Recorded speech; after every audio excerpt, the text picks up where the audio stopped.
यह कहानी है एक ऐसे अघोरी की जिसे न मृत्यु स्वीकारती थी न जीवन।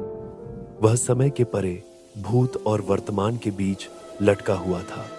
उसका नाम था भैरवनाथ, जो किसी समय में एक सिद्ध अघोरी था, लेकिन अब केवल एक श्राप बन चुका था। राजस्थान के एक दूरस्थ गांव भीलपुर में अक्सर रात को किसी के रोने की आवाजें आती थीं।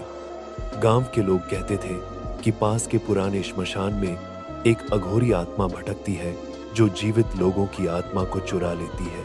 कोई वहां रात को नहीं जाता था, लेकिन शहर से आए पत्रकार अमन और उसकी टीम ने गांव वालों की बातों को अंधविश्वास मानकर वहां रिसर्च करने का निश्चय किया। अरे भैया, उस श्मशान के पास मत जाना, वहां भैरवनाथ है, वो तुम्हें नहीं छोड़ेगा। गांव की बुजुर्ग महिला चाची नानकू ने चेताया, पर अमन ने हंसते हुए कहा, हम डरते नहीं, हम सच्चाई सामने लाना चाहते हैं। अमन और उसकी टीम रात 12 बजे श्मशान पहुंचे।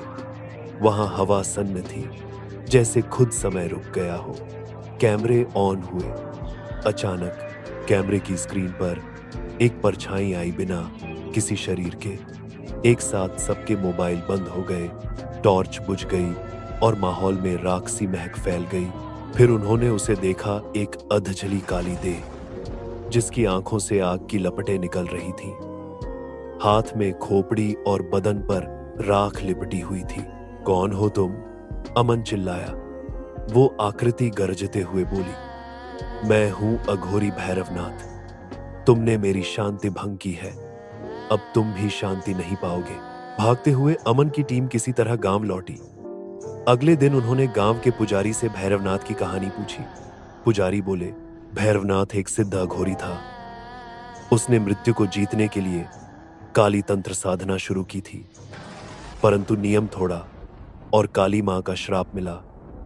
तू न मरेगा न जिएगा, तेरी आत्मा श्मशान में सड़ती रहेगी जब तक कोई तुझसे माफी न मांगे। क्या कोई उससे माफी मांग सकता है? अमन ने पूछा। पुजारी बोले, सिर्फ वही जो उसे पहली बार देखे और तंत्र जानता हो। अब अमन के सामने दो रास्ते थे, भाग जाना या अघोरी से सामना कर श्राप तोड़ना। अमन ने साधना सीखनी शुरू की। गांव के तांत्रिक बाबा से 21 दिन की कठिन साधना के बाद अमावस्या की रात वह फिर श्मशान पहुंचा। वो वही जगह थी और वही आत्मा भैरवनाथ। अमन ने काली मंत्र का जाप शुरू किया। क्रीं कालिकाय नमः। भैरवनाथ तड़पने लगा, उसकी आत्मा जलने लगी। मुझे मुक्ति दो, मुझे माफ कर दो, वो चीखा। अमन ने आंखें बंद कर प्रार्थना की, काली मां, इस आत्मा को शांति दो। एक तेज चीख के साथ भैरवनाथ की आत्मा भस्म हो गई। श्मशान शांत हो गया। अमन गांव लौट आया, पर हर रात उसे सपने में वही अघोरी दिखाई देता था, मुस्कुराते हुए।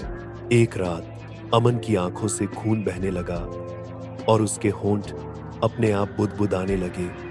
क्रीं कालिकाय नमः, क्रीं कालिकाय नमः। क्या अघोरी गया या वो अमन के शरीर में समा गया? कहते हैं श्राप मिटता है, पर अघोरी नहीं।